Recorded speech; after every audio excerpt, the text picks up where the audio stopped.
Hello students, my name is Mrs. Shaila Pillai and I am going to teach you Standard 8 Civics Lesson number 1 Introduction to the Parliamentary System. Now in this chapter, we will learn the machinery or the system of government as given in the Indian Constitution. The Constitution means it's a set of rules or guidelines to run the government. Now, these questions would lead us to conclude that every country has a different form of government. Like India has parliamentary form of government, USA, that is United States of America, has presidential form of government. So these two are different. Some other state country has different form of government. So before we understand all these types of government, we should understand the main branches of government. There are three main branches of government. First is the legislature, second is the executive, third, judiciary. Legislature is to make laws. The function of this legislature is to make laws. Executives are people who implement or put into practice the laws. The third is the judiciary, which provides justice. You go to the court for justice. Yes, the functions of all these are organs, their jurisdictions, their limitations on their power are interrelationship between these. The interrelationship between the legislature, the executive, and the judiciary. It is the nature of the interrelationship that determines the system of government adopted in a particular country. If a particular country wants to adopt a system of government, it depends upon the nature of this interrelationship between the legislature, the executive, judiciary, etc. And mainly there are two types of government system which are followed. One is parliamentary system, the second one presidential system. In this entire chapter, we are going to learn about these two types of government systems. Let us start with the first system of government, that is parliamentary system of government. The parliamentary system of government was developed primarily in England, and there is no written constitution. They run according to their custom, their tradition, their daily activities, etc. And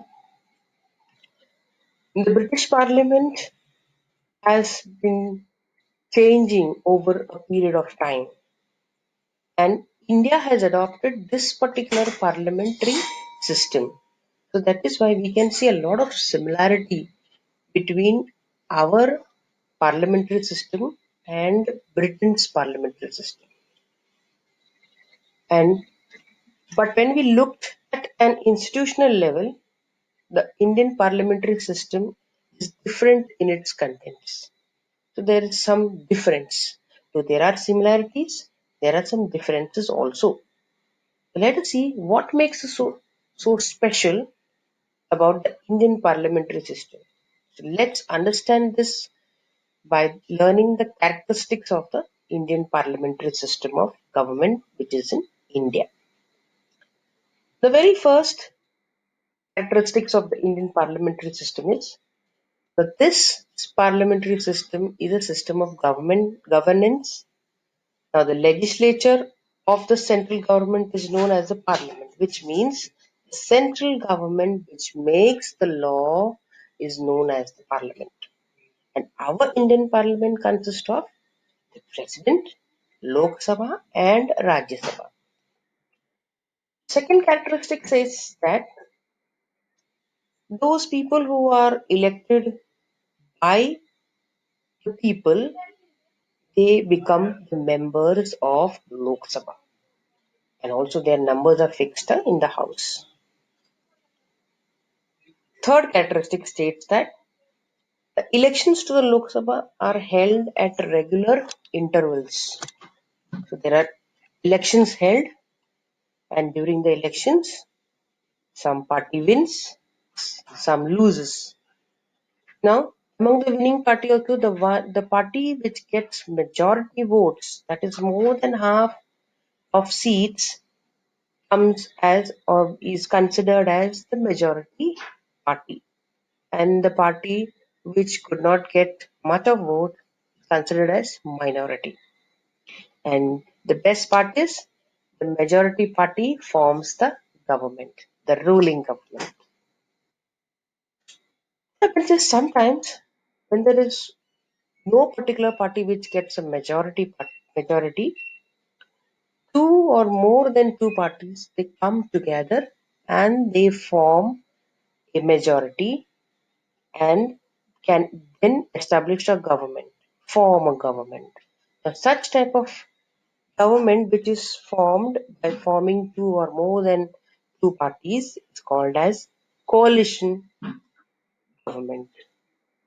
In this way, candidates directly elected by the people become members. So the members that we are choosing, those members are the candidates. They become the members of legislature, the law-making body, and the majority party gets an opportunity or a chance to form the government. One of one of the characteristics states that the leader of this majority party is the one who will become the prime minister, and he will select certain ministers who are his colleagues. The prime minister and the council of ministers chosen by the prime minister forms the executive. So the prime minister and the ministers those he choose, no, those those two together are forming the executive.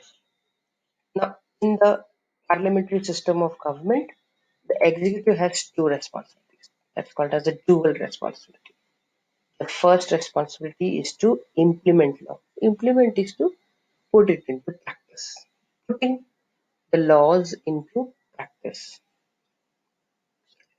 Second responsibility is to fulfill the responsibilities of the legislature. Whatever responsibilities they have been given, they have to fulfill those responsibilities. The Prime Minister and the Council of Ministers is responsible to the legislature for all their actions and policies. So whatever decisions that they make, the actions that they take, the policies that they make, they are responsible for all their actions and deeds. And that is why they are called as the responsible system of government.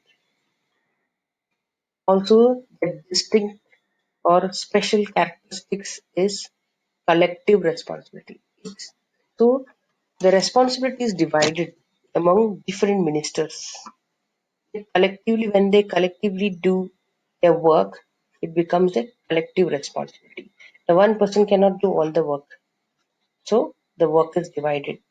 The Prime Minister appoints the Council of Ministers to do different works. Okay, and those people appoint their subordinates to carry out for the smooth functioning of the different type of works assigned to them. So it is a collective responsibility. Decisions, whatever decisions are taken by these council of ministers, they are responsible for it, and the entire council of ministers is responsible for the decision, and whatever decisions that they take, the department is considered decisions that get taken by any ministry or department is considered as a decision of the government, which means that whatever decisions are taken by these ministers, we consider it as the decision made by the government. The government is the present government, the winning party, the majority party. And in the next two chapters, we will see with examples how the principle of collective responsibility is brought into practice. Second and the third chapter of civics, we will deal with all this. We shall continue this lesson in the next video. I hope you understood the lesson and liked the video. Thank you.